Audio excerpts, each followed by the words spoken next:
Clive Barker Podcast, audio commentaries. Thanks to your generous donations to our Kickstarter funding campaign, Clive Barker Podcast presents Fundraiser 8, Sell.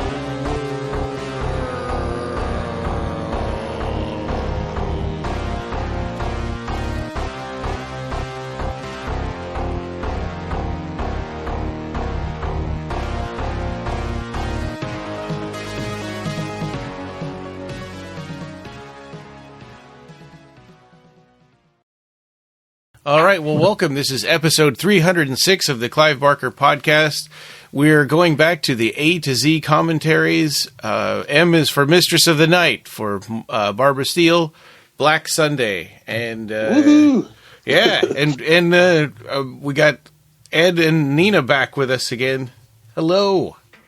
From Coenobium, and it's and we're recording Black Sunday on a Sunday, and you know. There's Black Sabbath, and then there's Black Sunday, and Barbara Steele, or how some people call her, Barbaric Steele. Yeah. And a.k.a. The Mask of Satan. Yes, La Máscara del Demonio by Mario Bava, 1960. Yeah, and I am your blind podcaster. And be prepared for lots of spoilers. Yep, we'll be letting you guys know what scene we're in at some time, so Ed can also know what moment we're in the movie, and yeah, we're going to have a lot of fun. And I might be blind, but I've seen this film hundreds of times. I love this film. And for people following along, we're watching a YouTube version of the Coenobium version. I don't know if they're allowed to have that up, but it's up, and YouTube hasn't stopped them. So we've got a link in the show notes that you can click on if you want to follow along on the exact version that we're watching. This is the Italian version. Yes, this is the Italian cut of the film. It has 3 extra minutes of footage cut from the U.S. It's got the audio commentary. The Blu-ray that this is from, the Coenobium, has an audio commentary by Tim Lucas, which I've also listened to. From Video Watchdog. He used to run Video Watchdog magazine. Oh, yeah, I remember that magazine. And this was mastered HD from a 35mm archival film print, so it's pretty good quality. Yeah, it was. They did a nice job uploading it. The YouTuber, very convenient. Yeah, but if you have the Blu-ray from Kino, you should be watching it on that. So if you're listening along on something that has show notes that has clickable links, you can click on the link there. I think the links don't work, but you can go to our website, clivebarkercast.com, and find the blogs page for this episode and click the link there too. For all the show notes. Yeah. So also, I got this originally from a Laserdisc, and the Tim Lucas commentary was on the Laserdisc. Oh, so on the back mono in the track? day, I guess, yeah. I mean, back in the day, I used to borrow Laserdiscs from this one video store in San Francisco that's out of business now, I'm sure, called Lay Video. They had an amazing collection, and so I would bring these home and copy them onto VHS, and that's my old VHS bootleg homemade collection. Yeah, I loved that about, that was novel. No other format had that availability with 2 different tracks, one for stereo and one for mono. And since mono was pretty much useless otherwise, most of the time they would put audio commentaries on there. Lord of Illusions did that too. Yeah, I have a Hellraiser and a couple of other, Clive Barker films on Laserdisc even to this day. Me too. Even though I don't have a laser player. Oh, I still have mine. Them, yeah. I still have my Laserdisc player, but I had to because of our my father-in-law moving in the basement. Now I had to put the Laserdisc player in a tub in the garage. But I was hooked up until a few months ago. I'm the odd guy out. I never experienced Laserdisc. I went straight from VHS to DVD, and I do remember being at someone's home one day, and they were showing me this anime movie, this manga, and they were like, "Hey, check this out! It's got the Japanese track on one track, and it's got the English track on another, and it's so cool." And it was like, "Oh wow, that's interesting." But at the time, I still only had VHS. And you know what? I'm gonna admit something that's really embarrassing. I only found out that VHS actually had closed caption until 2 or 3 years ago. Oh. That's the first time I realized that some tapes had closed captioning, because I never really used that for some reason. I didn't know it existed. Anyway. Yeah, I mean, the laser discs were amazing too, because like you say, some of the Japanese versions of films had scenes that were not available in other versions, or soundtracks that weren't available on other versions, like Legend, has 2 soundtracks, or Blade Runner, had 2 different soundtracks, Vangelis and usually for anime or manga, the stuff that was dubbed, the American dubbed track was always less interesting than the actual original Japanese, because the sound effects and all that stuff would be much more clearer in the original one. Yeah, and they would even change the meaning of words and stories and things from the dubbing, like to match their timing and their lips and stuff. That always drove me crazy. Yeah. There's a few differences between this movie. There's the Italian version, which was the one that had American and Italian actors playing their roles. And I think they were recording this actually in English, but turns out the Italian actors had such a heavy accent, they dubbed it. And then there was the AIP version, which was actually released in America as a double bill with The Little Shop of Horrors, which, if you ask me, that's kind of a weird bundle. Yeah, Roger Corman. Yeah. The Little Shop of Horrors is not scary at all. It's more of a comedy. That old version of it. I wonder which one was first. Maybe as far as maybe which it started one was with shot the first. This one was 1960, and I think Little Shop of Horrors might have been made in 1956 or 58 or something. Cow. Shall I do it? In black and white. And then it turns out I found out that the AIP version premiered in Cleveland, Ohio at the Allen Theater on February 13, 1961. Wow. So not too far from where I am, because I'm in Ohio right now. 1960, Little Shop of Horrors. Isn't that interesting? Also, the other thing about this film being released in America on, from AIP, American International Pictures, is, that was a theatrical release, first off, and it made a ton of money. This was their big hit. My favorite joke in Little Shop of that old version of Little Shop of Horrors is when this guy's in the flower shop and she says, "Shall I wrap these flowers up for you?" And he says, "No, I'll just eat them here." I was like, can you imagine having a double bill of seeing that, and then it's like, okay, now here's a movie where a woman gets a spiky mask hammered onto her face. Yeah. It's funny too about the last episode we did with the movie. It had You're talking about Demon Knight? Dick Miller. Dick Miller, yes. Dick Miller was also in Little Shop of Horrors. Oh, I think he was the guy that ate the flowers. I think. And Jack Nicholson is in Little Shop of Horrors. He plays a sadomasochist who goes to the dentist and wants pain. Yeah. So anyway, Barbara Steele, you might recognize her from the 39 Steps, Black Sunday, Pit and the Pendulum. Pit and the Pendulum. That's her big one. 8.5 Women. What else? Let's see. Castle of Blood, of course, with her famous lesbian Later scene. on, she did the remake of Dark Shadows on TV. Yeah. She did, yeah. And she was also in Caged Heat in 1974 as Superintendent McQueen. So, the movies kind of went a little down, but then they came back up as more movie directors started coming into their own in the field, and they remembered Barbara Steele, so they started getting her into their movies, And there was interviews with people like Joe Dante, who used her in the movie, and Tim Burton as well. So, we'll get into the book as well, the Clive Barker A to Z of Horror. We got it all lined up here. Should we get started on the movie? Yeah, so for people following along, we are on the Kino Lorber and International Media Films Inc. presents the Mario Bava collection scene, which is only like 1 or 2 seconds into the YouTube link there. Okay, who wants to count down? Hey, Nina, you want to do the honors? Oh, alrighty. 4, 3, 2, 1, lift off. Repudiate. Yes, I repudiate you. And Ed, I know. Repudiate you. Yeah, and Ed, I know you talked that you said that you preferred the AIP version because of the Les Baxter soundtrack. Well, not me so much. My friend Guy, he's a big fan of this film. He said that. Yeah. I think he's a bit of an amateur expert on this film. Guy knows everything about it. Yeah, actually, Guy is like 10 years older than me, and he turned me on to this film. Back when I was like 15, 16 years old. He's somebody that I always went to for film history advice. He's like a film historian practically. And did a lot of art for Coenobium. Oh yeah, he did the covers for many issues of Coenobium. Oh, awesome.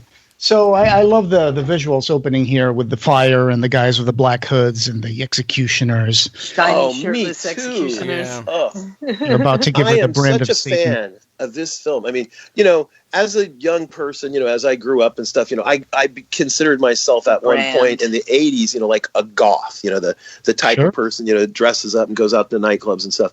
And this film is so, atypical. This is the goth film. This is what in movies, black and white, the style of this film is it's goth. Absolutely. So here we see that Barbara Steele as Asa, Princess Asa, is being branded with the brand of Satan.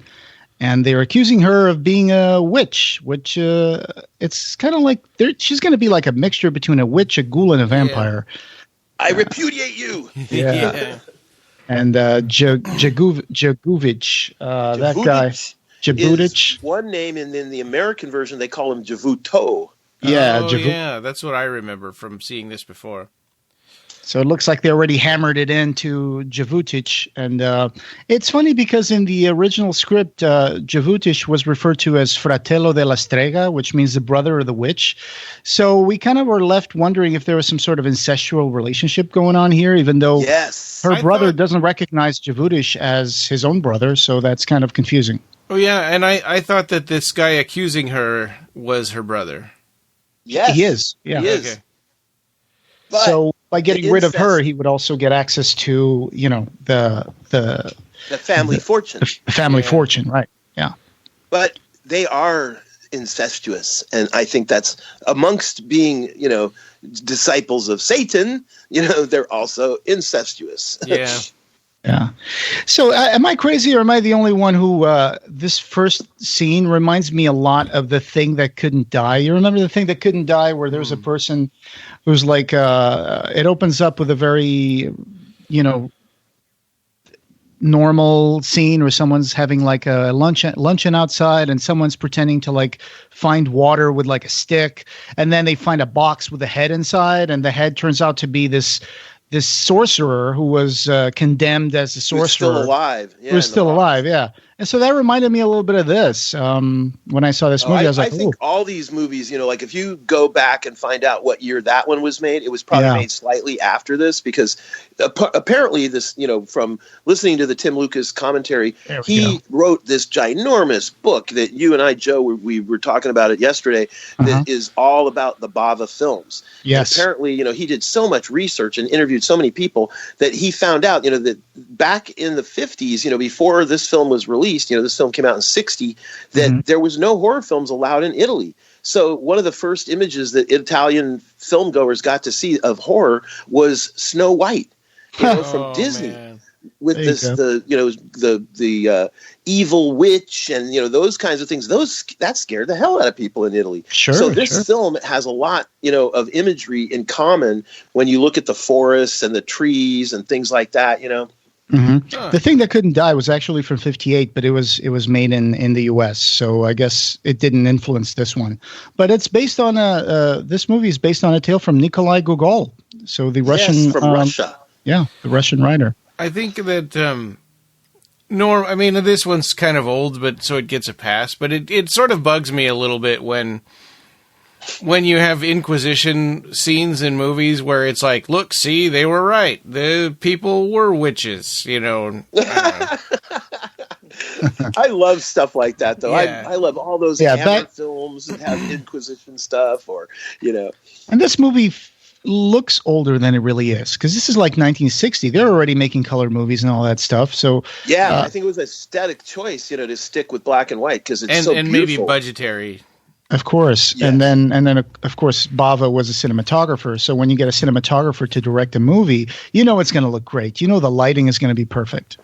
Yeah, especially in black and white. Like black and white was its own art form back then. Look at these films like Citizen Kane and stuff like that. Yeah, this one could have been done in color. I mean, it was 1960. Yeah. Sure, yeah.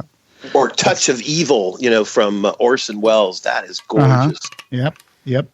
But of course, the devil intervenes, right? So she set a curse on the prince, and they wanted to burn the witch so the winds would scatter her ashes. But Satan intervenes, and there's some rain. Yeah, it puts out the fire, so they can't burn up their bodies. And here they're burying Jabutic in a crossroad, which was where they would bury people who committed suicide or were criminals or whatever. I'm a little confused why they didn't also bury her in the same way. I mean, well, she went to the family crypt, and both of them were separated and buried with, like he was buried where all the murderers and stuff are buried in hollowed ground. And it turns out to be, like later on in the film, you see there's like a barn with a cow like right outside where his grave is, but the other girl, her body is buried ironically in like a glass coffin with a religious icon, like a cross, the Orthodox, like the Russian Orthodox style of a Christian cross, which has got two lines instead of one, instead of one bar across. And that is in view directly of the coffin so that, it can like keep her from ever rising, Sure. That's going to come up when they go into the chapel. Well, the metaphysics of this movie are a little strange for me because she when he pulls the mask off and Crux destroys the cross here in a little bit, she still can't get up, right? She's like lying there. And so the only thing she can do is tell her old boyfriend you get up. I'm stuck. I can't get up. You do it. It's like, why? Right, because he's being blocked by the cross and he isn't. No, the cross got destroyed. No, she's basically she's more like a vampire, and Jabutic is her thrall. So she needs the blood. She needs someone's life essence to regain her powers. I thought he was like in charge, or he was like the master. I don't know. I completely agree with Ryan here. I completely agree with you. The metaphysics around this thing is very confusing, and I think even Bava didn't know all the answers to those questions. I think Bava, when he was doing this, from what I've listened to in the commentary, he would change his mind on certain scenes and all that stuff. So he was always kind of like very insecure about what he was going to do. Well, and she needs a new body because she's a corpse or whatever, but Jabutic is fine. He doesn't need a new body. Well, he's like a zombie, though, still. He still looks dead in the face. But what I was going to say about the script and all that, Joe, is that I've heard, and what I understand is that you're right about Bava being, wanting to rewrite and change things and stuff right up to the last minute. In fact, the editor of this film, is a very experienced editor and worked on many other films, like even as far as like with Bava's father and into the earlier silent era. And he apparently got screenwriting,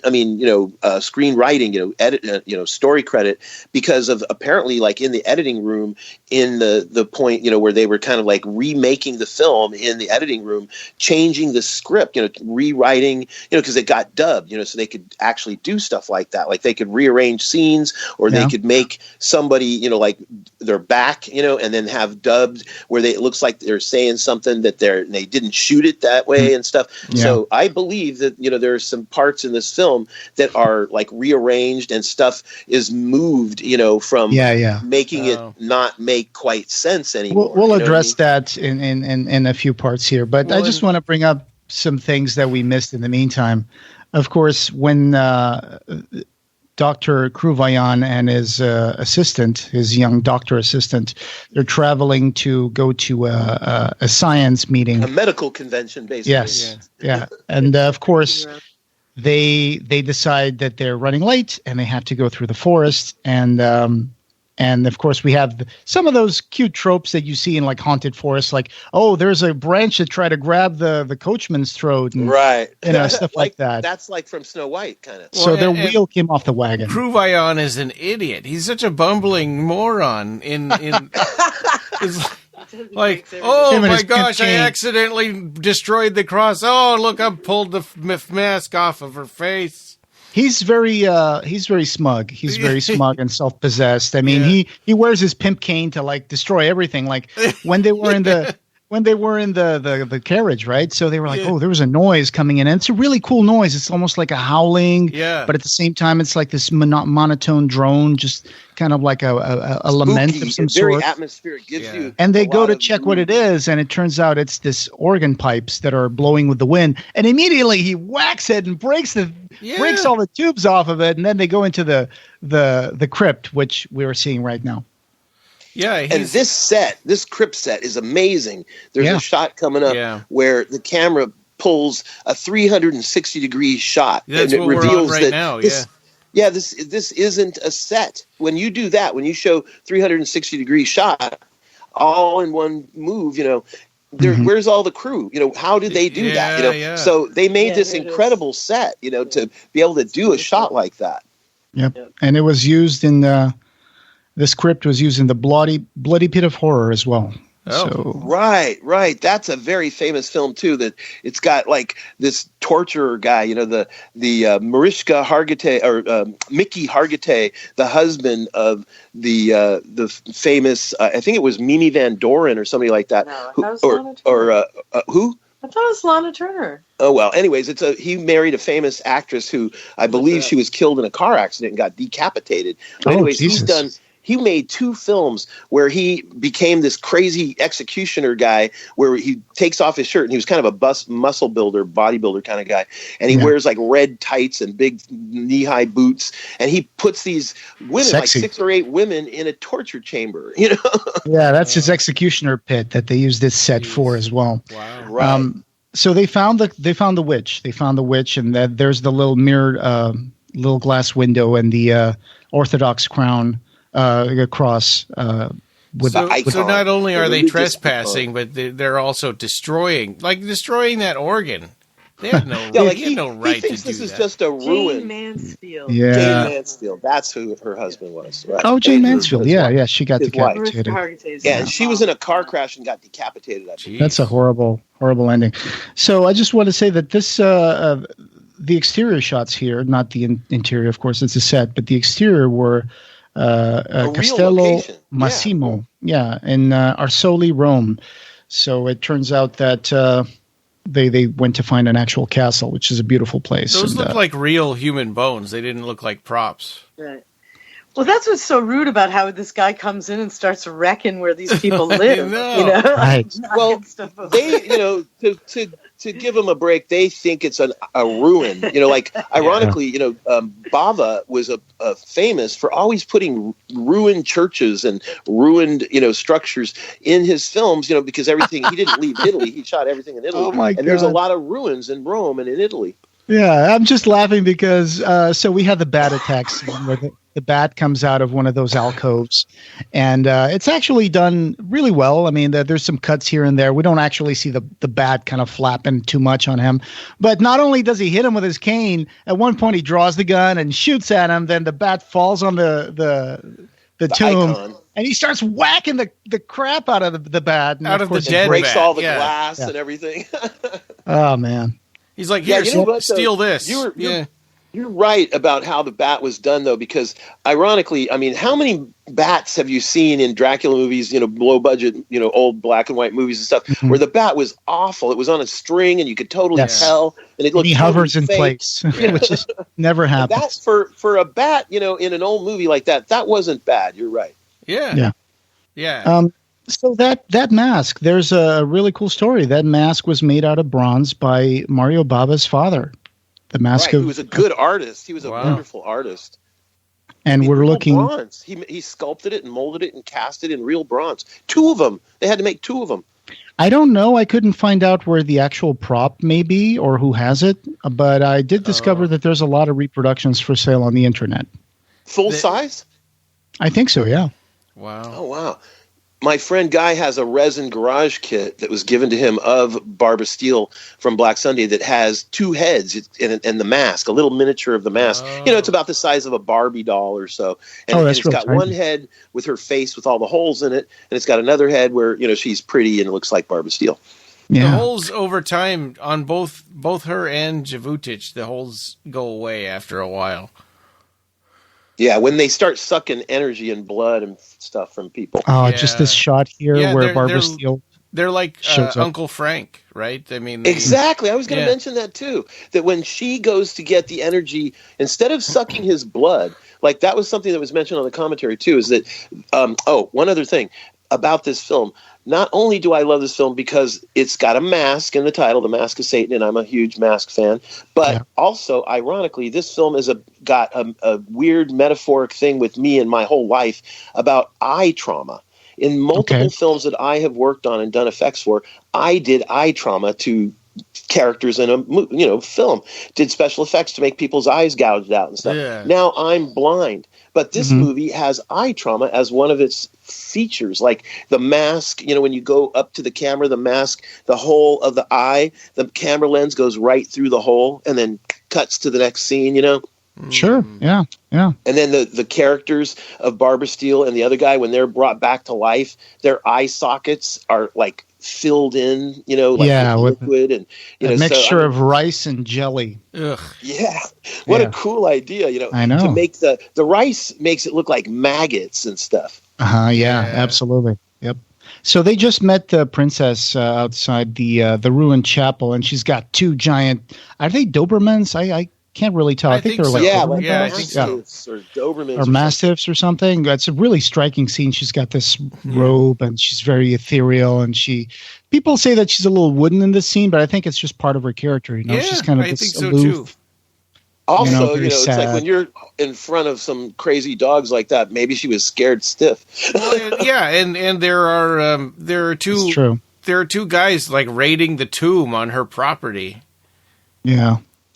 Yeah, so who knows what she's thinking? Yeah, But she became enamored by the other young doctor. So and I think for people watching this the first time, I think it's a little confusing that she shows up like right after we saw the scene of her being killed, and it's like, wait, is that the ghost of I mean, I understand, I get it now, I know who she is, but I think it's a little confusing at first. It's like, wait, this is a different character who played by the same actress. Right, which is also right, another trope, right? I think that people, got the trope fairly quickly that there's twins and that she is a descendant and that all her line, like from the beginning, the story, they tell you it's the olden days and that she's a witch, from 100 years ago or older. And all the women in her family look like that. Right. And then they show paintings and things to kind of help illustrate that fact, there's paintings of ancestors that look just like her, And luckily that all does get explained later. But I think right now, at this point in the movie, it is a little confusing. Yeah, well, yeah. Hey, if Le Marchand had all his bloodline look just like that actor. Looking down in the tomb, here comes the eye socket. Here we go. I love that. I mean, gosh, as a special effects guy, like a kid growing up, like I think I saw this when I was like maybe 15 or 16, and so I'm looking at this thinking, how'd they do that? Yeah. Now it's just playing the piano at home. And even to this day, all the details about how things like that were actually done. I mean, what I understand now is that, his father, Mario Bava's father, made wax heads of several of the people. He made one of her. He made one of the guy, the other guy who's a zombie, and that in order to pull off these effects, these are wax heads. But how do you make a good looking wax head like that at this time period? I know from my own, research and stuff that, there were materials, like a material called moulage used to be able to be made on a person's face and skin to create a plaster head of someone that then you could mold that and then cast a wax, from that. But at one point there's another wax head and they claim that it moves. It's got some jaw movement and stuff. And you can't do that with wax. Wax is a hard material. Yeah. So I didn't see any secrets jaw about movement. how things got done, Yeah. So here we see Princess Katia, and she is playing the piano, and we see her dad. How old do you think the actor playing the dad was in this movie? Oh, I know. He looks very old. Doesn't he have white hair? Yeah, he was 36. Oh, God. Yeah. Power of makeup. I mean, that's amazing because look at like somebody like, the Father Marin, who was played by Max von Sydow. Very similar situation. He was only like 36 as well. And he looked like he was 80, in The Exorcist. He felt like it hurt his career. Yeah. So here's a question that goes towards what Ryan was saying earlier about how sometimes it's a little weird that, for example, that the witch was buried in the family like plot and stuff like that. It's like, why is there giant paintings of both Jabutic and Princess Asa in the castle? See, they've been painting's repudiated. fully dressed. Yeah, They've and been especially Javutic, right? He's not even he's not related, or is he? I mean, yes, he is. He's her brother. I guess he was supposed to, but then they never mention that. But yeah, I mean, there's no reason for their paintings to be there, but it's just one of those things. One of the things that's interesting about the painting and about him is look at his shirt. He's got this like dragon crest thing on his chest, and the painting has that, in the castle has that too. Like if you look at the fireplace, there's like a tapestry or something, and there's some like wrought iron, like fireplace fixtures and stuff. There's a dragon there. Sort of has that dragon motif. And if you understand also about the day that they were executed on St. George Day, which is like a important holiday in their country. Are they? St. George is often depicted killing the devil or killing a dragon. A dragon, yeah. Does that come from Dracula? Right, means dragon.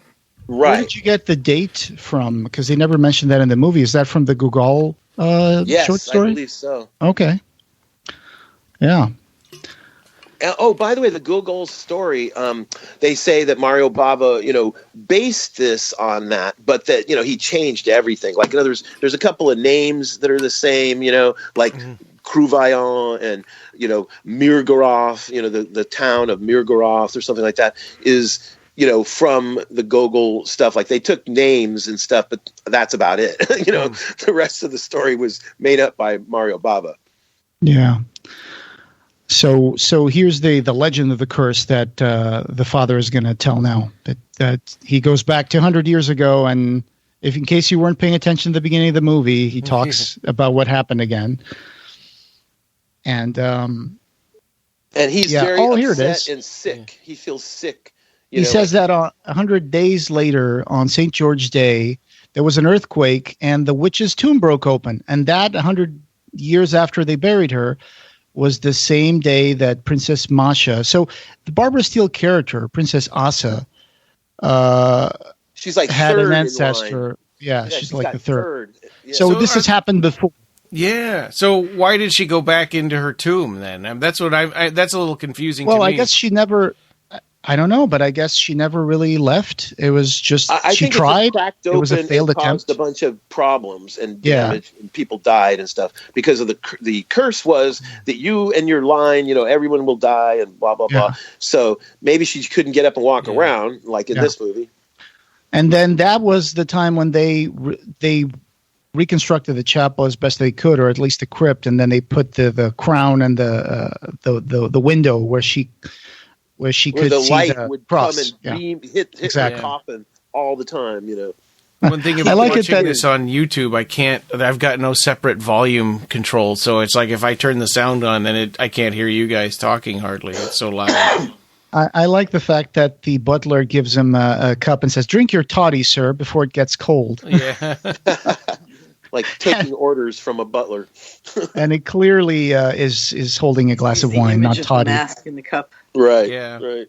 Toddy was like chocolate almost milk. like, here, medicate so you can get out of my hair. Yeah, but toddy was chocolate milk. And I think that stuff was funny. Her brother, the younger prince, seems kind of clueless and I don't know.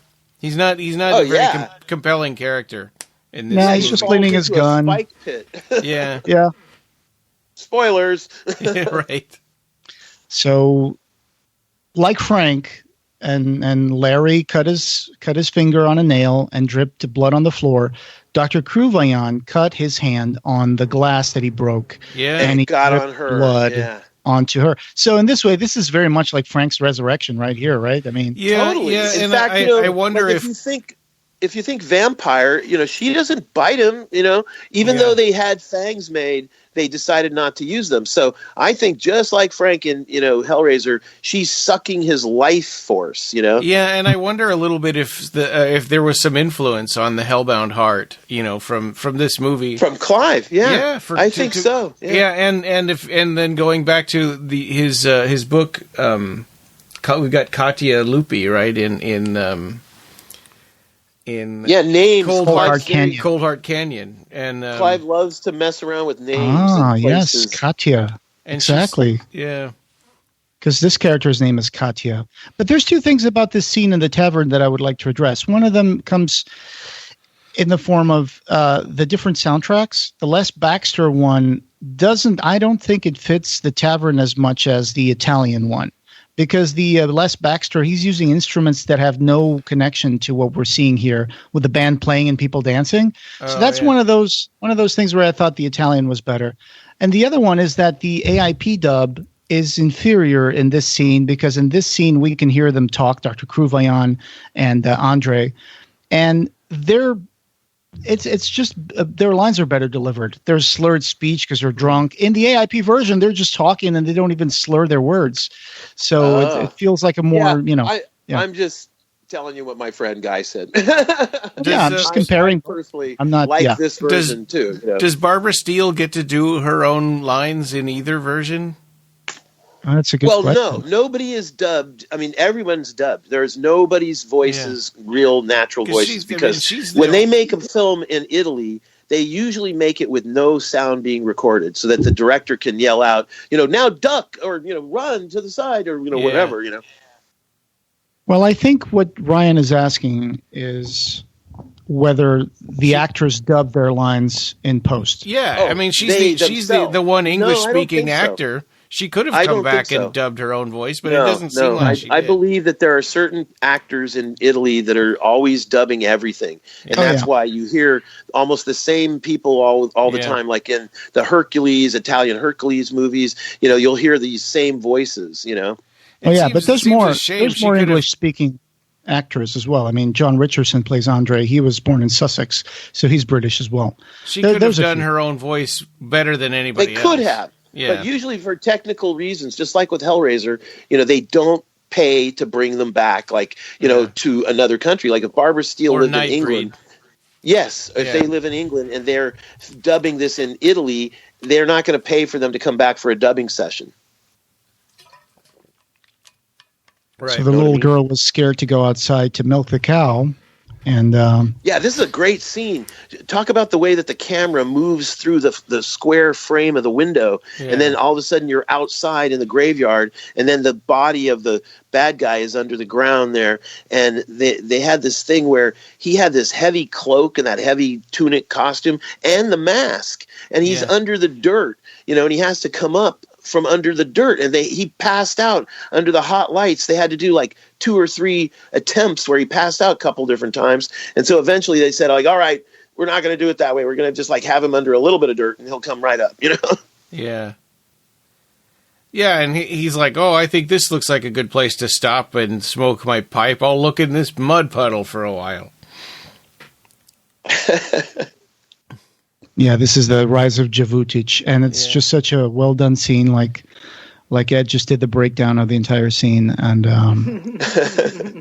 it's really cool. Yeah. And I love the girl in the barn, first, you get this really spooky build up to this scene, where she doesn't want to go out and milk the cow. And her mom is making her go out and milk the cow. And she goes out and we're with her. We're feeling all of her apprehension. And then we get in there and then the camera moves through that window and it's like a supernatural event, to see him come to life, like Frank, Resurrection. Yeah, definitely.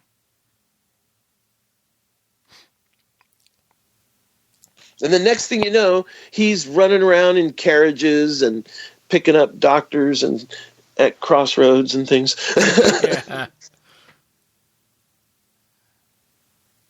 And the little girl witnesses it all. Yeah. Convenient. Yeah, dumb old Dr. Kruvayan. Can't do anything right. And it's interesting is that actor was a very good artist and painter in his own right. Oh. And that's one of the reasons why Mario Bava and he were big friends. Like they'd known each other for a really long time. They were like practically best friends. And, he sort of patterned his performance and his character on Mario Bava because Mario Bava's father was a very good artist and, painter and sculptor and, did bronzes. Mario Bava's father did saints for the Catholic churches and stuff as part of, his job, in his life. And so Bava, himself was a really good painter and artist. And so the two of them, this man who played this part, he had gallery art shows of his paintings and all kinds of stuff. Wow. So Javutic is coming up out of the ground now. Yeah, the camera's slowly closing in. Yeah, I love his makeup and stuff. He's a great zombie, and that outfit with the dragon on his chest and stuff. Too bad they didn't put him in some kind of a coffin that would be too hard to get out of. He'd be like knocking, hitting, thumping inside the coffin. Yeah, can't get out. They talked about that on Night of the Living Dead, right? That it was the unburied dead that came out because everybody else was just kind of stuck in the ground. They couldn't get out. Oh, yeah? Yeah, or in a mausoleum, like you're in there as a zombie, a skeleton pounding on a marble wall. Yeah. It's just coming out of the ground with that mask on. Yeah. It's that mask is so huge, monstrous. It's bronze. Can you imagine how much that would weigh? Yeah. I wonder if that was just the hero mask or if they had several copies of that. From what my impression is that it was actually bronze and that it was only one, two copies, but a hero, one each, Yeah. But just his, there's no dialogue in this scene and he's just stumbling around and it's just so powerful because you hear the storm, you see the lightning and there's this chiaroscuro element going on. And then the camera is positioned between a few trees and we see him walk around and raise his arms up to the sky while the thunder crashes and it's just amazing. And then he takes off his mask. Well, and the way his robes and the mask reminds me of Nyx in Lord of Illusions too. Oh yeah. That mask that Nyx wears. Yeah, that's awesome. Sigh of relief that he gets. I was going to ask you, is this as well as Barbara Steele's mask removal? Isn't there like some slime, some goo, like methylcellulose, like the Ghostbusters? For Javutic, there's cobwebs. Okay. But for the witch, there may have been someone. Yeah, because I remember the sound effects were talked about where in the American version it was too much, to allow that. The wet sounds. That gory wet sound, which is really a nice touch. I mean, same thing with like when Clive puts in Hellraiser like crying babies echoing or in the dream sequence. Yeah, falling feathers in slow motion and flowers growing in time lapse with blood dripping on them and just all that kind of imagery. You get that kind of just stuff. Look at this wonderful camera movement here where the the father is sitting in his bed and he hears this noise and this wind comes in through the fireplace and it's this evil presence that starts blowing everything away and knocking things over. Yeah, like Evil Dead. Yeah. And it's getting drawn and the camera is traveling along with it. So it's showing us the entire set again and it's moving. There's a lot of movement in this that reminds me a little bit of the movement, camera movement done in Dracula. You remember with that German cinematographer?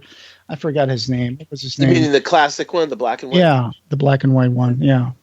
And and I mean, you're so right. Like there's so many things in this film that have been, homaged in all these others, like Evil Dead and The Changeling with, objects that move by themselves, like a wheelchair that rolls around by itself. I was thinking about Karl Freund. That was a cinematographer that pioneered that moving, tracking moving camera throughout. And you said that he worked in German Impressionist cinema as well? Well, he worked in Metropolis and Dracula. And there you go. Yes. Now you can see it, But he's not in this movie. I'm just saying that the technique reminded me of that. But here's Javutic coming in, And the way that the light he just appears out of nowhere because he was in shadows. Yeah. And then there was a dimmer and a light, and he just pulled up the dimmer, and you can see his face just emerge from the shadows. Like he just materialized out of nothing. And the father pulls out the cross of Christ, the symbol of Christ, to expel evil. And he uses that zoom, that fast zoom, to make it seem like the evil is recoiling, right?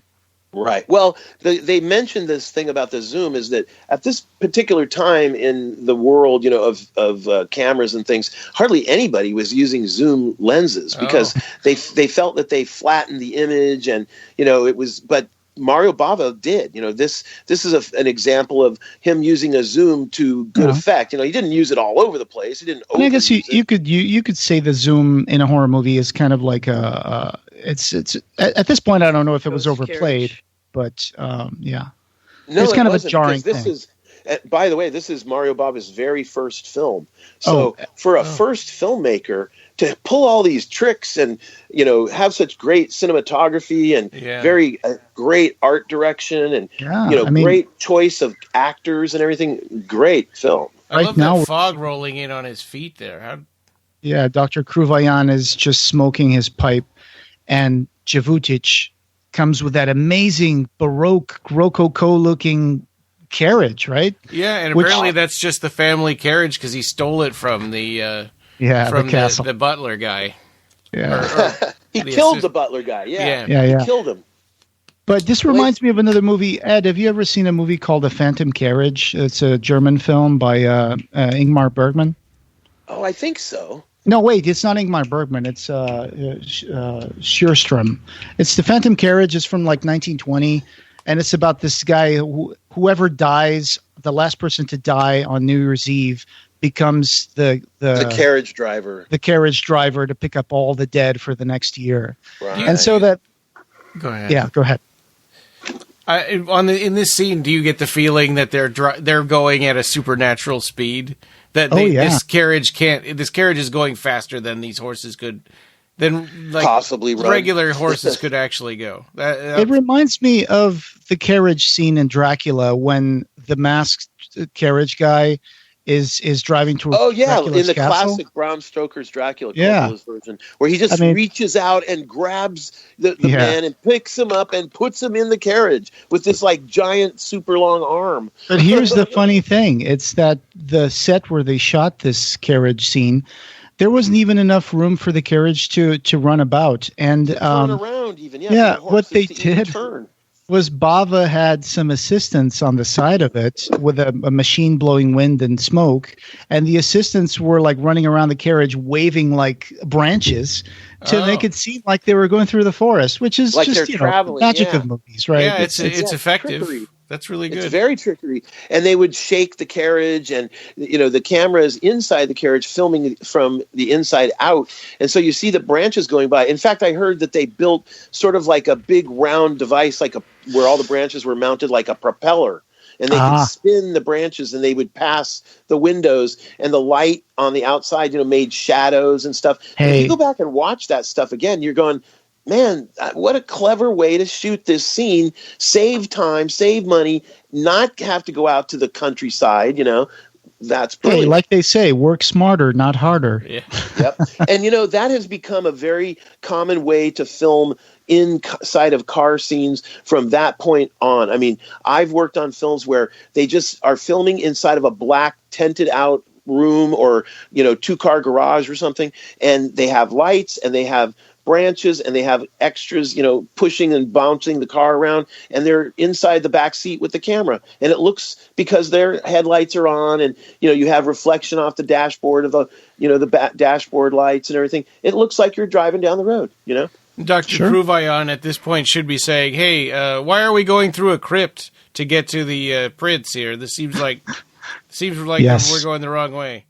He's like, this seems legit. Yeah. Oh, and this part here where all of a sudden he's following the light, right? So the castle is in darkness. He's following the little lantern, and he gets to a point where there's no there's nothing else at the end of the tunnel except a door, and the lantern is floating in midair, which helps to be in the dark, so they hide the cable. But that's so cool. It's awesome. Yeah, such simple tricks, but it's so effective. Yeah. One of the other things that's really cool is, Mario Bava did all his own special effects and never took any screen credit for it. Like, he would do, like, glass matte paintings and miniatures, like hanging miniatures and all those makeup effects and stuff that were done, with maybe the help of his father or something. But, man, what an ambitious... He did a couple of glass paintings for this movie for Stormy Clouds and stuff. And the credits also called they do at least credit him for being director and cameras, I think it says. Yeah. So he's gone full circle. He's come back to the crypt that he destroyed. Before it explodes. He's like, oops, I think I screwed up here. I better...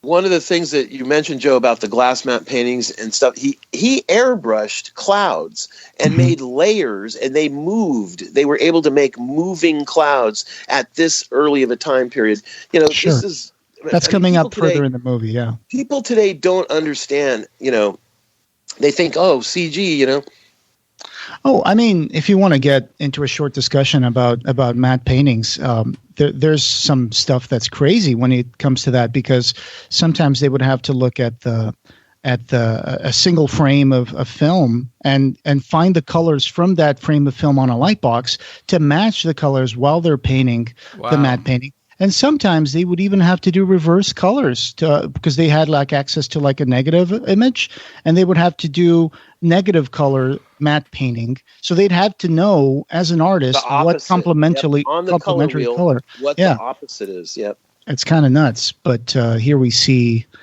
Crux is coming face to face with the witch. It's pretty much thinking, I'm boned.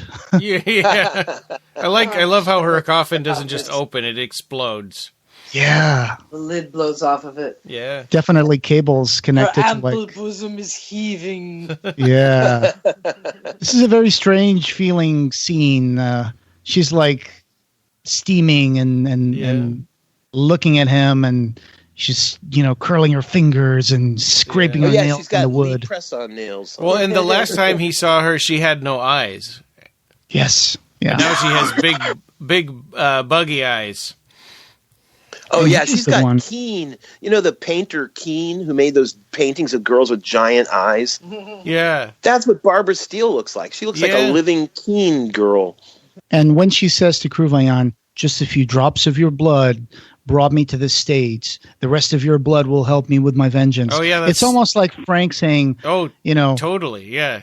Each drop of blood I need more. It's more flesh on my bones. Yeah. I really think Clive would have to agree that, some of this is where he, is inspired for Hellraiser. And she's more like a vitality vampire, not so much a blood vampire, even though they're going to show in the movie that there are bites and necks at some point. But Crux kisses her, and in the AIP version here, so when he leans in to kiss her, and then it cuts to her face, looking directly at the camera, they would just cut. It just seemed like the camera would go into her mouth and cut to black. But we get to see now the necrophiliac kiss. Yeah. But that going into her mouth and fading to black, that's kind of a cool effect too, Sure. I mean, because then in a way, that's the Uncle Frank. When Uncle Frank would bite you in the back of the neck or stick his fingers in the back of your neck and suck out your life energy, she doesn't necessarily do the traditional two-fang bite on the neck. Well, I think he also sucked out all of their blood and all of their, all of the water and blood and all the fluids. Sucking of any fluid. In Hellbound, Julia kills the guy by kissing him. She drains the blood by kissing him. Well, I think she's also stabbing the back of his neck with her hand. Yeah. That's true, but it's both, I think, because he's getting something out of the mouth as well. Yeah. Oh, yeah, you're right, because the fingers go into the nape and they suck out things, Yeah. So here's Crux, he's back, but he looks a little rough, right? So he's got a little bit of a makeup, they put that dark makeup around his face to make it seem like he hasn't shaved, and there's a little bit of darker makeup around his eyes. And his hair is a little his performance is a little more wooden, and he looks unshaven, and I mean, he's a thrall. From this point forward, he's dead. Yeah. He's a zombie, basically. He's more like a vampire thrall, right? Right, but you know what I mean. Like in other words, Yeah. He's an longer undead. Healthy. He's no longer. He is undead. I love all the tropes of this movie. All the it's so Halloween. Sure, this would be a great movie to watch in Halloween. Yeah. The way that he waved his hand in front of the prince and put him to sleep, it's almost like mesmerizing him, right? It's Yeah, like so many tropes. Like vampires can mesmerize you; they can hypnotize you. Characters like in Hellraiser, like they can suck your energy. I mean, there's psychic vampires, there's blood vampires. Yeah. It's like there's all kinds of creatures.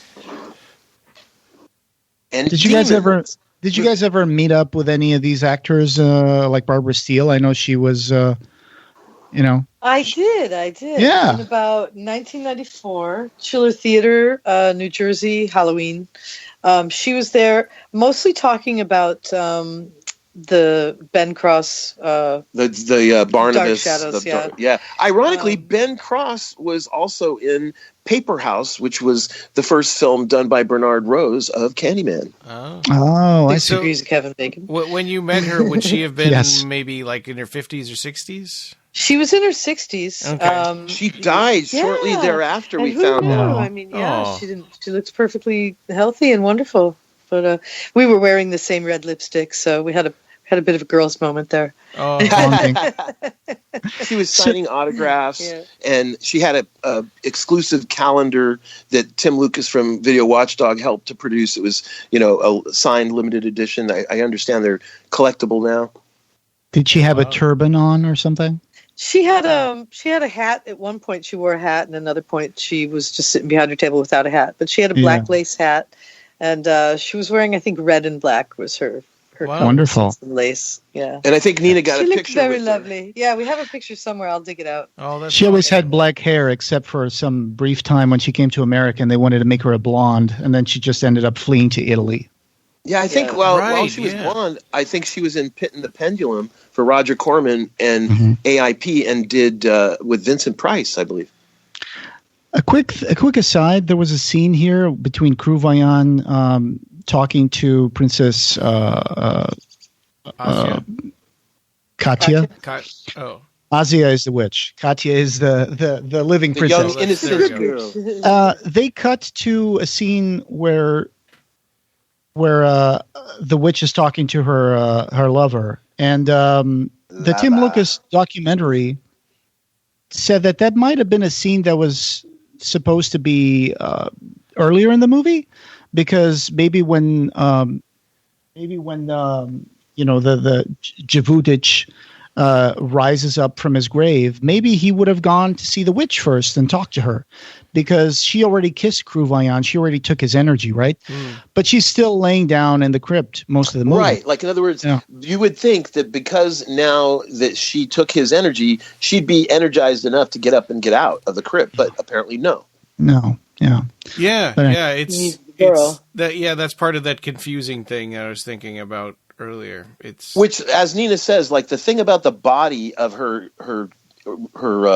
relative. In other words, perhaps the thing about the later on when we see her rotted, corpsey body, from the neck down, that her power of getting, like just with like Frank, like you suck the energy of a couple of people and it doesn't necessarily restore you 100%. Right. Under the clothes, you're still rotted, well, Julia needed like 12 people to get her right, skin back. right. What I So got maybe- from this was that she had to possess the body of one of her descendants, and that's why that In order to with the get out of curse, crypt. In with order to the get out curse of crypt. Satan, that's why she kept having descendants that looked like her. Yeah. It was like a setup for her to take them over their bodies. That's This what I got reminded out of me- it. And she did at a certain point earlier, and that caused them to have ruin and death and stuff. But she didn't get completely out of the coffin. Have you Yeah. seen Ernest Scared Stupid with the trolls? So in that movie, there's a curse on Ernest's family line that every year his relatives would be stupider and stupider until one of them was so stupid that he let the trolls loose. Oh, that's Oh funny. no! What a plot! Oh, this awesome shot here where they run into the room and they find the dead body of their father. Just that weird camera movement, right? It looks like they had the camera on a swivel, and then it's focusing on them coming into the room, and then it twists around, spins around, and focused right on the face of the dead father upside down. That's not an easy shot to make. Yeah. I would have done it in reverse. Sure. Start with him and then go backwards, and then you can't miss. You can't lose. I did some of my stuff, my little film I did last year. I did some of it in reverse. And right now, I'm working on some testing in reverse. Yeah, for the Harryhausen commemoration. Yeah, because there's a lot of things that in reverse you can make look really good. In fact, I was going to say some of the filming here in the crypts reminded me of Cocteau's Beauty and the Beast. Mm-hmm. Speaking of reverse. Oh, and this moment where the kids are playing by the river and the little girl is washing the clothes, and she lets one of the pieces of clothing go, and they're running around to follow it, and dead body right there. I'm actually surprised they didn't make that character a hunchback. Is that dead body that's not somebody we're supposed to know, right? That's not it was the servant from the castle. He looked different. He looked like a different guy when they told him, "Hey, you go get in the." Yeah, he had that long white shirt. He was supposed to go get the elder doctor, but he never came back. Yeah, that was him. But it looked like a different guy when they were asking him to go. Yeah, here it's like bright daytime and stuff, and he's just laying upside down in the river. But it's the same guy. What an amazing looking house! Yeah, this guy looks like he belongs in a Sword and Sandals movie. Yeah. John Richardson. He was actually an English actor. He was in this movie. I don't think he was in a heck of a lot of movies, but he was actually he served in the Merchant Navy, and he didn't really want to be an actor. But when he left the service, he got into a local amateur theater group in his hometown, and he got an offer to go to some repertory companies around Britain, and that's how his career got started. Oh, you know who he is? Are you familiar with the movie 1 Million Years BC with all the dinosaurs, a Hammer film? Yeah. Picture him with long, shaggy black hair and a big black beard and a caveman suit on. That's Tumac. Tumac, yeah. From 1 Million Years BC. And in that movie is Martine Beswick also, and he ended up becoming her boyfriend, and they were an item. Martine Beswick, the Bond girl, also. There you go. Yeah. So, poor Sir Boris. John Richardson. Yes. And I would say a Venn diagram of Martine Beswick fans and Barbara Steele fans would overlap quite a bit. I would have to agree with that. Yeah, because both of those ladies have a very distinctive brunette look. Ed, here's where Andre... Okay? Did you drink your water wrong? Who, me? Yeah. I was just... went down the wrong pipe. Yeah, I do that all the time. I hate that. Yeah. So Andre came to the castle, and he found out that the dead father had bite marks on his neck. Which, it's always one of those things where... it must have been an animal or something. It's like, how do these appear? It's always like a big mystery. Nobody ever thinks vampires. Yeah. Right. Yeah, they go straight to the animal first. And he's trying to revive the princess, and he unbuttoned her bosom, and he's getting all doe-eyed at looking at her. And that is called a Crux Jamata, a cross that's encrusted with jewels. Oh yeah. So anytime you see a cross like that, a Crux Jamata. An Orthodox. Well, it's funny. There's a lot of overlap between Orthodox and Catholic. Tons of overlap. Sure, yeah. Because at one point in history, it was one church before the Byzantine Empire went in one direction and the Romans in the other. I kind of get the feeling in this movie that his falling in love with her is really kind of just one way. I mean, she's got a lot of problems and she's got a lot of stuff going on. I don't think she has time to ever think, I kind of like this guy. Well, as he helps her, she starts relying on him a little more. Yeah. So she starts... It reminds me of like Destiny.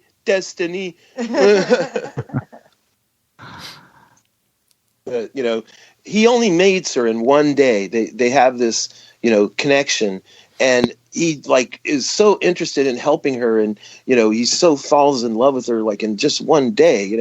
He almost looks a little bit like Elvis, like a young Elvis, doesn't he? Or is that just me? I mean, not the hair, but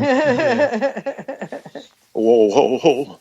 Yeah. Well, Barbara Steele did film a little bit of a movie with Elvis at one point. So yeah, I think she got fired or she walked off or something. Yeah, I think that's when she walked off. She didn't want to be a back blonde, to and she Europe. Yeah. And we talked about that in our A to Z of Horror episode, one of our A to Z of Horror episodes.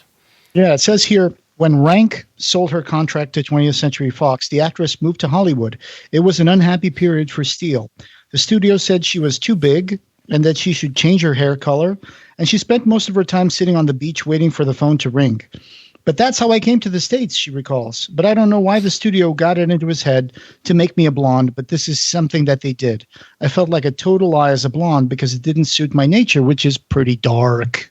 Yeah. And I said to myself, I'm out of here. So she did 3 days With on Elvis. Flaming Star. Yeah, with Don Siegel's Elvis Presley movie, Flaming Star, before she fled to Europe and was replaced by Barbara Eden. Well, good on her. Because, I mean, geez, that's really, I don't know. It just seems so misogynistic and... Elvis Hollywood. films? Yeah. Elvis No, I mean, saying that she was too big and she needed to be a blonde, that's kind of... Oh, like, yeah. I mean, you can read between the lines on that. What they're talking about is not just her height.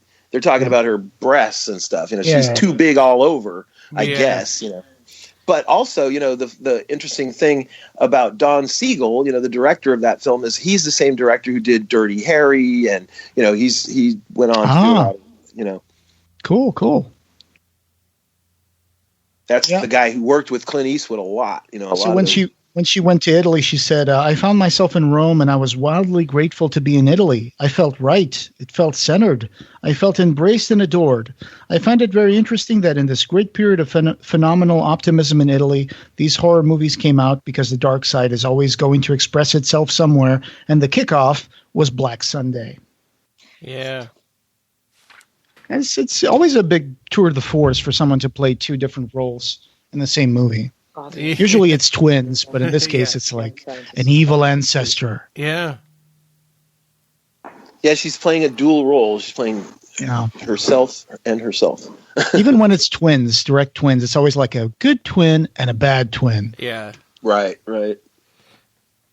She does bad good. Oh, yeah. Who said that bad, thing? She's better.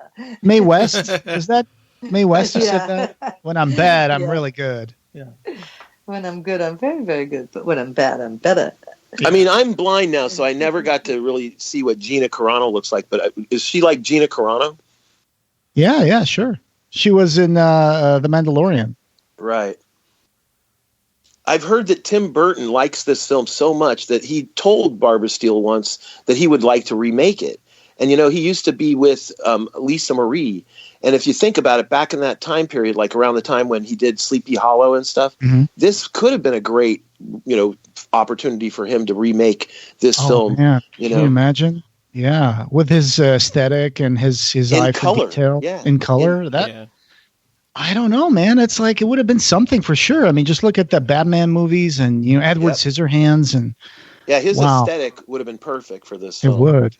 Yes. And Lisa Marie could have been the Barbara Steele role. Yeah, I could see that. I mean, or by sure. then he would have given it to HBC. Yeah, Helena Bonham Carter. Yeah. She would have also done a good job. Nah. Not as much as the other one. She's more Lisa statuesque. Marie, Lisa Marie almost looks just like Barbara Steele, actually. That's just quality. Yeah. A quality. She's got that,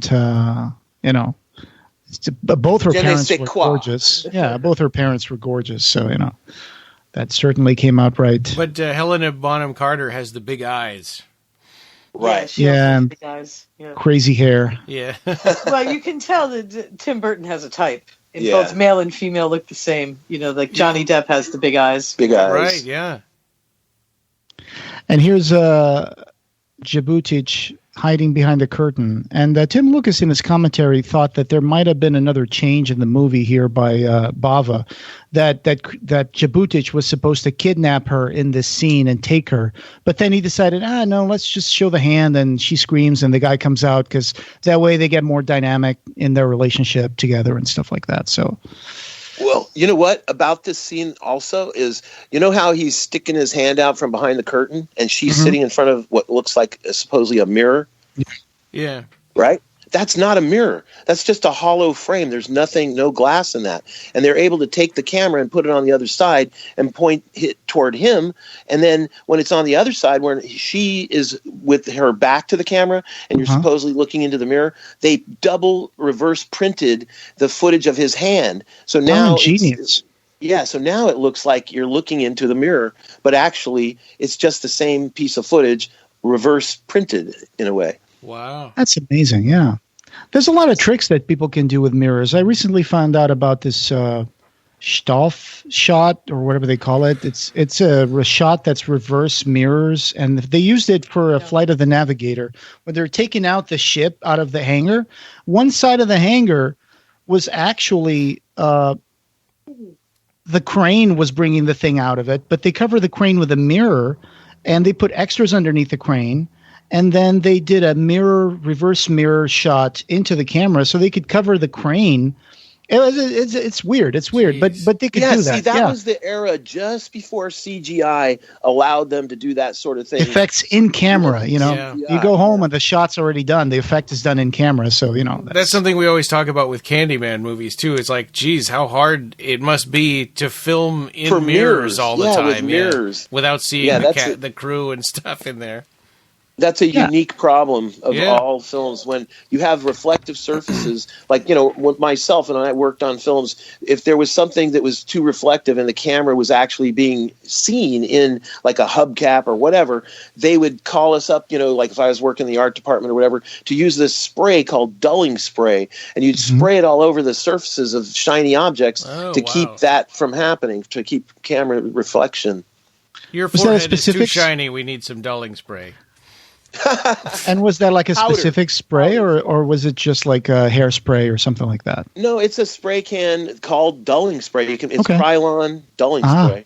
It's like a matte, clear dulling spray. And here the dogs get killed. That's just such a terrible scene. So Andre and Cruvillon met in the room, and Andre was holding the icon, the Russian icon, where he was trying to decipher the inscription on how they can defeat the evil witch. So there's it's going to be the eye trauma that Ed was talking about. But Cruvillon shows up and he shows him the icon, and Cruvillon flees. And when he flees, he disappears around the fireplace, and the dogs are bleeding to death. So that's what just happened. I mean, just cruelty to animals, is another horror trope. Even Clive did it, in like the Damnation game. Right. Sure. Yeah. Or in Hellraiser when Frank nails the mice to the floor. The rats to the wall. Yeah. And splits them open with a switchblade. Slowly.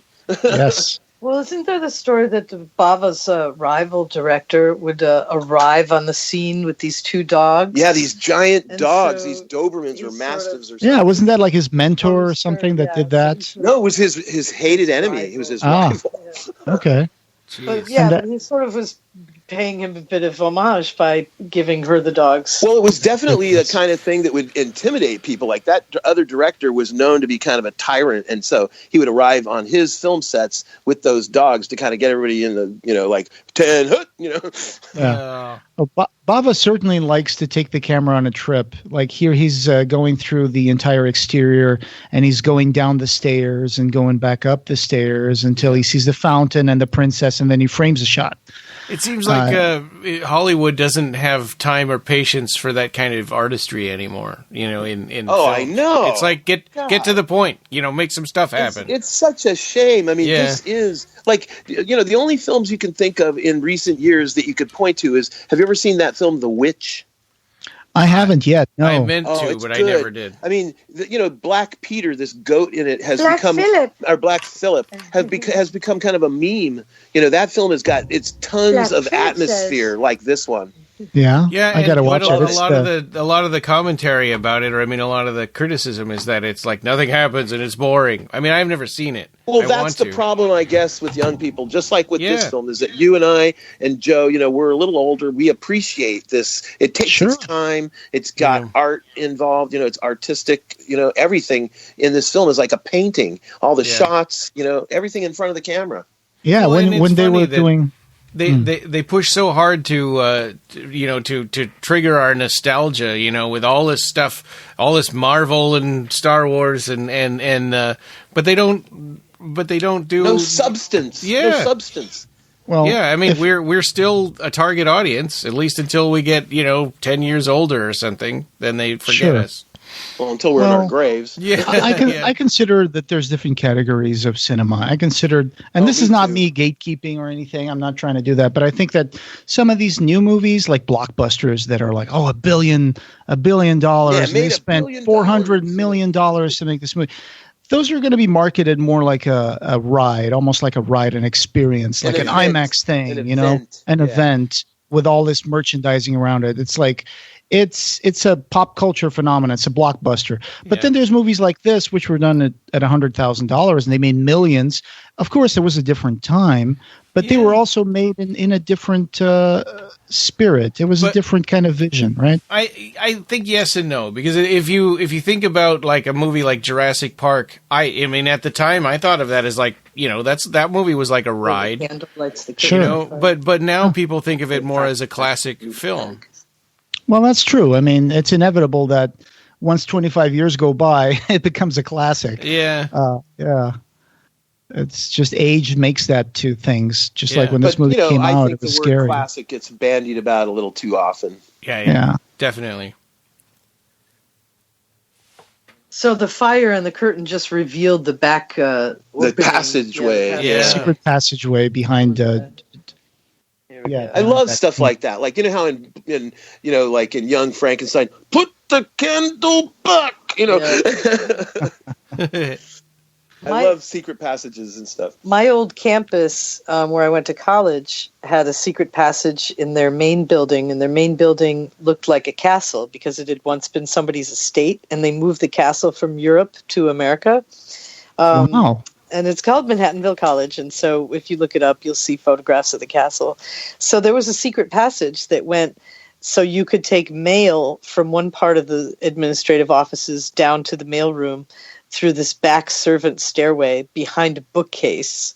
And it was always, we students, that when we did work study, we always loved to be the one to get to go do that because you felt like you were going through the secret passage. Put the candle back. That last episode of Monster Party, they did a quote from that quote that put the candle You back. listened to it? Oh yeah, I've subscribed since we first talked about it. Oh, I just listened and to it too. then they talked about the opening line from this movie. Yes. Oh, I was going to mention I like it, but that I didn't show. think it would be relevant. I just That's wish they so wouldn't funny, do Brian. all the. I wish they wouldn't do all the bloopers and like they have a half an hour. At the end? You mean Yeah, at the very end, you mean? I always you don't listen have to the whole listen to thing. that. You don't have to listen to that part. I know, That's I just don't, bonus. That's just But bonus. there's something about me that I have to finish whatever stuff I start. In the Larry. in the commentary track, You're our Larry.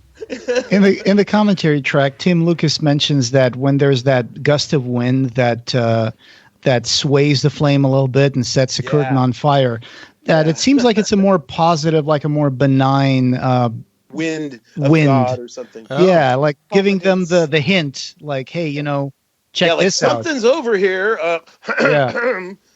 And when they get into that passage, they find a different portrait of Princess Asa, where she's naked. She's naked and she's like smiling, looking straight at the painter, and she's got like a whip in her hand or something. She's got something in her hand. So it shows that she was a very different side of her, right? Just like in Jericho, the game, when we see the painting of the family in the mansion, right, Ryan? You remember that? Jericho. Oh, I'm sorry. It's what God? The other one. What was In it your called? game? Clive Barker's. Yeah, no, there was a computer game that came out. Yeah. In one of his based on games. Clive Barker. Yeah, It's from like 95, I think. I swear to Okay. God, I'm drawing a blank. But Yeah, you I know don't- the one I mean, right? Yes, Yeah. I do. Yeah, the one that Clive Barker did a voice for, and and I'm sure everybody out there listening is screaming at us. I am so sorry. We normally can drop. I'm dying. I I'm know. dying. We can normally I'm say dying. this really Fart. easily, but this Called a happens when brain you're on a fart. podcast. It was Clive Barker's Undying. Undying. Undying. Yes. Jesus. And Yeah, that didn't one he also has... he got a haunt based on that too, didn't he? At Universal Studios. That was He did different. That was something Oh. called Freaks, I think. Yeah. Oh, okay. But the paintings of the people in that house, they also have like a secret painting beneath it that we can see when we do the telepathic. Yeah, he would connection. hold up his magical stone, and then he would see secret stuff. And a little voice would go, "Look," whenever there was a Yes. secret in the room or whatever. So here's People. Yeah. So here's Javutic confronting Katya's brother. He just came out of the painting there, which was another mirror effect that they did. Yeah, cool. Trapdoor. There's trapdoor in this movie. Trapdoor foo. Yep. And spikes under the trapdoor. He just fell in. Yeah, that Which was is a that great was a little effect. forced. There's something about that character. He is my least favorite character. I mean, Well, besides he's the cannon Kruvayan. fodder. That's Yeah, why he fell on the Kruvayan spikes. makes you mad because he's so dumb, and then that guy, like, you could see him sort of crawling his way into the hole. Well, So- here's the thing. That was a special effect, and for them to pull that off, like here they are in a set, in a studio with no hole in the floor, Yeah. and so they built a little platform and did a miniature in the Sure. front of the camera, a forced perspective miniature of the spikes, and put like a black piece of cardboard. Well, that's going to be on- further down in the movie. That's Okay. going to be when Javutic is fighting Andre, and we see the brother coming back up. But right now, they're just discovering Dr. Kruvayan's body, the priest and Andre. The other grave. A funny thing about Les Baxter and the AIP soundtrack is that Les Baxter, when he did this, one of the first decisions that American International made for the U.S. version of the film was to replace the version of the soundtrack by Roberto Nicolosi. They said, "Can you make it less Italian?" They really said that. That's funny. And they wanted a more conventional horror score. And then the Les Baxter had just finished scoring Roger Corman's House of Usher. So, Yeah. he went into this. There's something about the movie localization process that's that seems a little, I don't know.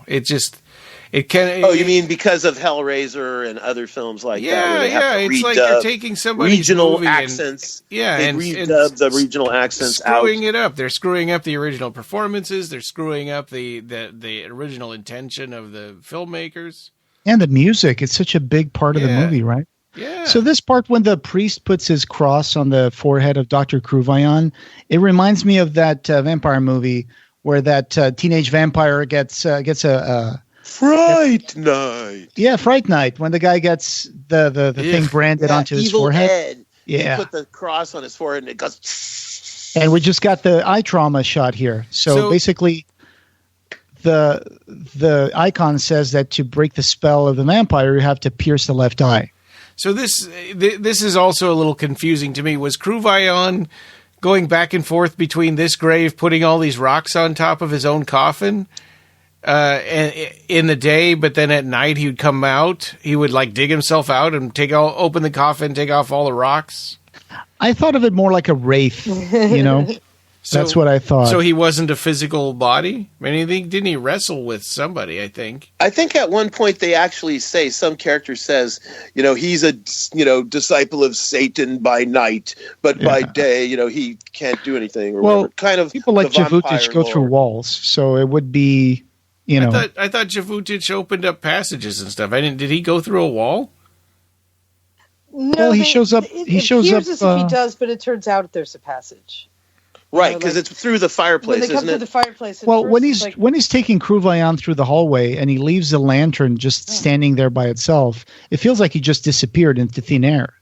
And the same when he comes out of the painting to fight Princess Katya's brother. He kind of like right emerges through from the the clever painting. use of dimmers and light and darkness and things So like I that. see that as kind of like maybe they have times when they can go through walls. I don't know. That was just my interpretation of it.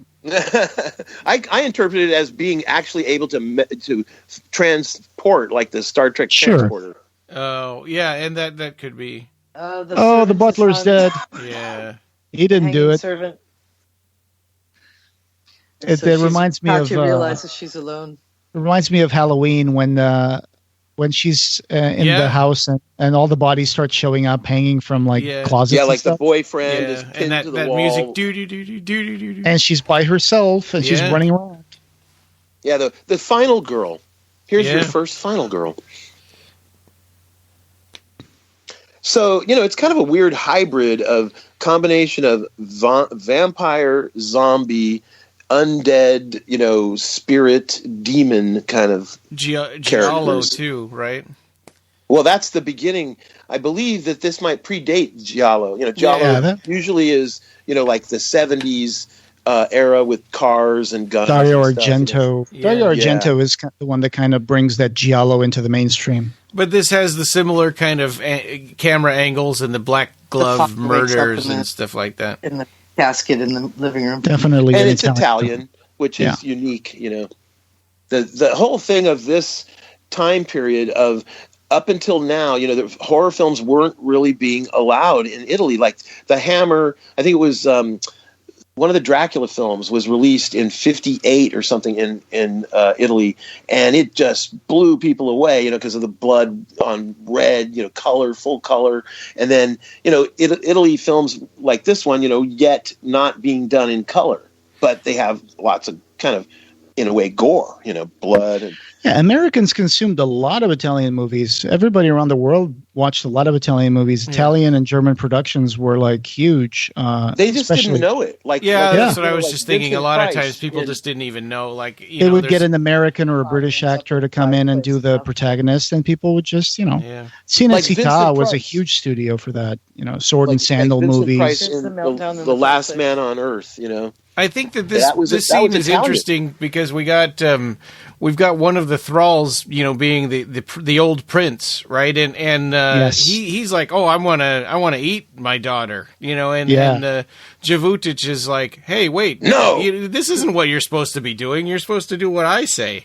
Yeah, I'm going to throw you in the fireplace. Yeah, like he's Dracula and that other guy's the Renfield. Right, yeah. It's just interesting that one of them is just like, nope, I just want to be my own vampire zombie dude. I want to do whatever I feel like. Yeah, he prefaces it by saying, I'm no longer your father. My blood is no longer your blood. So yeah, like in other words, once you get turned into a creature of the night, like all bets are off. No more giving you a break because you're my relative or nothing. Yeah. Katya's been brought to the crypt now with the Asa. I honestly thought one of those armors was going to move at some point. Yeah, they're always falling down. Yeah. Lost opportunity. Yeah, if it's a Mario Bava film, the armor will always fall down. It's like there's no armature or mannequin inside there ever. At one point, Barbara Steele got mad at Mario Bava because someone told him that Bava had developed a film that could get people naked through their clothes. So she didn't want to do a scene because she thought they were going to have her naked. Oh no! And then Mario Bava went to her hotel and said, "Listen, if I had made a movie that does that, if I made film that does that, I wouldn't need to work anymore." Yeah. Right. I mean, God, you could write your own ticket. Yeah. At this scene where Asa is draining Katya, and you see these lines appear in their face. This was accomplished by drawing lines on her face with like a red makeup pencil, and then they shot it with red lights, and then they changed it to green gels, and so the red becomes almost black, and that's how they can they appear on her face. That's right. Smart. Like they use a dimmer and they slowly dim down the red as they're bringing up the green light. So you see that actually begin to appear on her skin, slowly transforming, and then all of a sudden it's really dramatic, Because sometimes some people would have used like a transition, like they would put a little bit of makeup or stuff, and then like shoot the Wolfman. the Wolfman movies. But then you see that transition. You see that there's a fade and a crossfade in between. But this one is seamless just because it is a continuous shot. And also the story is that Mario Bava had made this earlier film that nobody saw. It was a vampire film, I think, and he used that same trick in that film. But he thought, nobody saw that other film, so I'll use it again here. Yeah. So at this point, Katya is dead, right? So she just drained her life, and her life was consecrated by Satan. So she's now taken possession of her. She's a husk. The other thing too is that they use that same effect in one of the Dr. Jekyll and Mr. Hyde films with the green and the red and slowly dimming one light into the other. Oh yeah, they did that in one of the. I think it was the Rupert Mamoulian one with Spencer Tracy, if I'm not mistaken. Oh, I love that one. Ingmar Bergman's daughter is in that one, right? I didn't know that. Wait, hang on. I need to look that up. Yeah, the Spencer Tracy. I that was the first Dr. Jekyll and Mr. Hyde movie I've ever seen in black and white. Oh yeah, there's a whole bunch of them. There's a Frederick March. There's the Spencer Tracy. There's the Lionel Barrymore. Ingrid Bergman is in that movie with Spencer Tracy. She plays Ivy. Yeah, nice. And Lana Turner plays Beatrix. Ivy's the girl that she gets menaced, by Hyde. Yeah, and there's that great nightmare sequence where Spencer Tracy is like riding a chariot with a whip, and there's two women on there, the horses in the chariot, right? He's brutal. Oh, he's back. He's back. Yeah. The brother of the princess. He just he pulled Djibouti into the pit. So it's like Butterball and Hellraiser. He never really gets put to rest, right? Or his eye gets pierced or anything. Can you just falls into the pit. Falling into a pit of spikes and then, pulling yourself off the spikes and climbing out? Yeah, and not just that, but the funny thing is when you see the Djibouti is fighting Andre, you see two hands come out of the pit. And I'm like, what is he holding on to? Right? Because his two hands come out of the pit, grab him, pull him down. The soles of his boots are balancing on the tips of the spikes, and he's just grabbing the edge of the yeah. That's a little thing that you notice there. It's like, how's he holding on to the edge of the trapdoor? Yeah. I know. It's one of them. Nobody cares. Right. I love a movie that has a pit of trapdoor spikes, though. Yeah, and we point out these things not to criticize. It's just, it's just for love. You were in a movie called The Dead Pit. Yeah, I worked on a movie called The Dead Pit. And here we go. Oh, this is that the spike his grow. Yeah, his which one is the real one? Yeah, it's always that thing. He almost really screwed up. He almost made a mistake. Yep. He almost made a big mistake. His dumb doctor mentor friend would have made that mistake. Well, what was that name for that, Nina? Was it Crux Jamata? Crux Jamata. He sees a Crux Jamata on her bosom, and he's like, wait, she's the good one. Yeah, unless it starts smoking and yeah. So the evil one is going to be like, "Uh-oh, I've been had. I've been made. I'm toast." It's just like Candyman's torso. Yeah. Her torso. Yeah, exactly. And she's like, "Hey, don't look at that. I didn't say you could do that." It's like Beetlejuice. It's like, wah. Instead of free the nipple, it's free the You said you had a big bosom. Yeah, what happened to those boobs? It's like they're mine because I paid for them. Oh boy. Yep. But I always think about these silly things.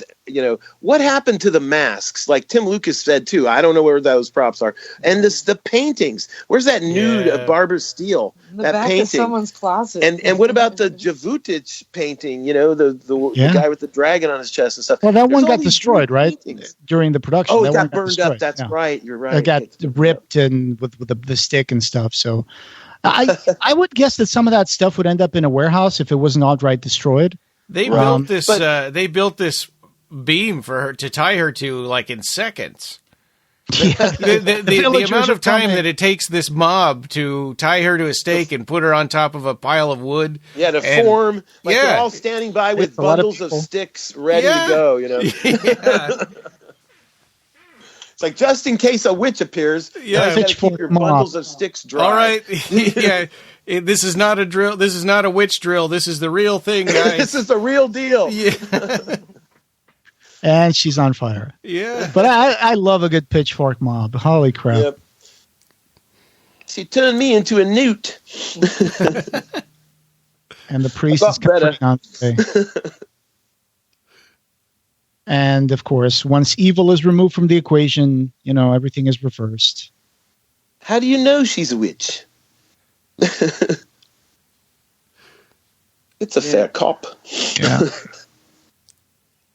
This is the scene where we're supposed to feel like, oh, well, it's a Pyrrhic victory, They got her, but, Katya's dead. The beautiful died, so everybody's sad. Yeah. This priest also looks like an actor who's younger than he's. Oh, I'm sure. Yeah. Totally Yeah. But the guy just met that princess for hours, not even a whole day. Yeah, not even a whole day. And it's like, how can I ever forget her, dude? Yeah. I know about? And I was saying, I don't think it's necessarily reciprocal. I mean, she's got a lot of crap to deal with. She doesn't have time to think about that she's falling in love with this guy. She's in grief. Her dad just died. Yeah. Can you say restraining order? Yeah. He just likes her because she's pretty. Yeah. But here she is. She just moved her hand after the witch died. You see her, the lines come back into the witch's face, and she screams, and she gets burned. And we see the color and the pinkness come back to her cheeks if this was in color. Yeah. Now let's find a real estate agent, sell this property, and move to the city. And salt the earth. Yeah. It's funny, too, is those dogs. When she shows up with those dogs, now you understand why she needs those dogs.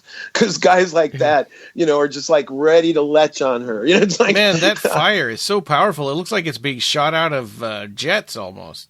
Yes. It's the flames fire of Satan. Yeah.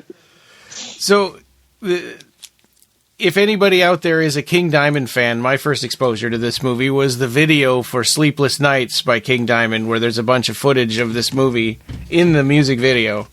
That's and cool. I always wondered what movie that was from until until a couple of years ago when we did our A to Z of horror, episode, and then I went and watched this movie. That was my first time. Oh. That's cool. That's cool. Because, for example, Metropolis. Metropolis, I also just found out about that movie because of that Queen music video, right? Yeah. Really? Yeah. Oh, wow. That was the first time I ever saw anything related to Metropolis. Sometimes. I've got Metropolis on Blu-ray with all kinds of special material and a big documentary about the restoration of it and stuff. Yeah, but the first time I saw the movie was the Marauder music version. So. Oh yeah, did you go see it at the theater? No, I was too young for that. I saw it on TV. Yeah. Oh, they played in the movie theater, and I think it was in the 80s, wasn't it? Yeah. Mm-hmm. Yeah, it was awesome to go see it in a movie theater with the Queen soundtrack and all that. Yeah. Well, this was a pretty iconic film. I really enjoy the heck out of this. I can see how this would influence a lot lot movies. I love Barbara Steele. She is so great. I love her. Yeah, she can snarl with her eyebrows. Yeah, they that's a quote. That's a direct quote that they said that she's the only actress that she can snarl with her eyebrows. Yeah, I want to see more Bava films and Barbara Steele. Oh yeah, he's great. He's got some very artistic work. So it seems like Barbara Steele's first role was age 7. She played Snow White. Oh, that sounds like great casting. Sure. Yeah, what are they doing? Well, she was 7 years old, so. But yeah, she was a brunette, I guess. Yeah, amazing. Children's theater, probably. Really funny. Not funny, but really interesting movie, and. I love all the special effects. I mean, it's very, for the time period and stuff, very revolutionary and groundbreaking special effects. I found a couple of interviews with her. She seems like a really interesting person, like The Curse of the Crimson Altar and stuff like that. I want to watch these movies that I haven't seen yet. You've seen The Pit and the Pendulum, right? The Corman one? I did, yeah, Yes, of course. yeah. I've seen all of the post-cycle. She's got blonde hair in that, doesn't she? I think so. And then she's also in Shivers, a Cronenberg movie from 1975. Huh. Yeah, and she did Caged Heat, like we mentioned. So she kind of retired at the end of the 60s, but then she didn't really retire. She just, came back. Went to Europe, basically. Yeah. Right. So, wow, La Máscara del Demonio, a.k.a. The Mask of Satan. Any movie with a mask And Black Sunday. And Black Sunday. That's why I like Halloween 3, because of all the masks. I recommend it any day of the week. Yeah. Absolutely. You can even watch it on Black Tuesday if you want. And I understand why Or Clive Black put Friday. this for M is for Mistress of the Night. Yeah. I had always wanted to make that mask, the bronze mask they hammer on her. I always wanted to make a full-size copy of that, and now you say they're out there, Joe. Yeah, they are. Yeah, if you just look up mask from Black Sunday, you'll see a lot of results. Yep. You should make a miniature. Yeah, we might make a little one. Sure. Yeah, let us know when you do. That sounds awesome. That would All be right, cool. guys. And this was Black Sunday on Sunday the 30th, and I hope everybody's having a good Memorial Day weekend.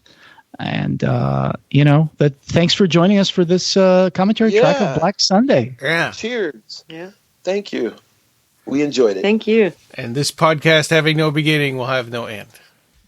Thank you for joining us, and we hope you have subscribed. You can find the Clive Barker Podcast wherever you find audio. Show notes for this episode, as well as news and reviews, can be found at our website at www.clivebarkercast.com. The Clive Barker Podcast, or BarkerCast, is an independent editorial podcast and blog that is not affiliated with or under contract by Clive Barker or Seraphim Inc. This is a labor of love by the fans for the fans. Watch for our annual Kickstarter fundraisers to get some cool stuff, and you can buy t-shirts on our TeePublic store. Go to tpublic.com and search for BarkerCast.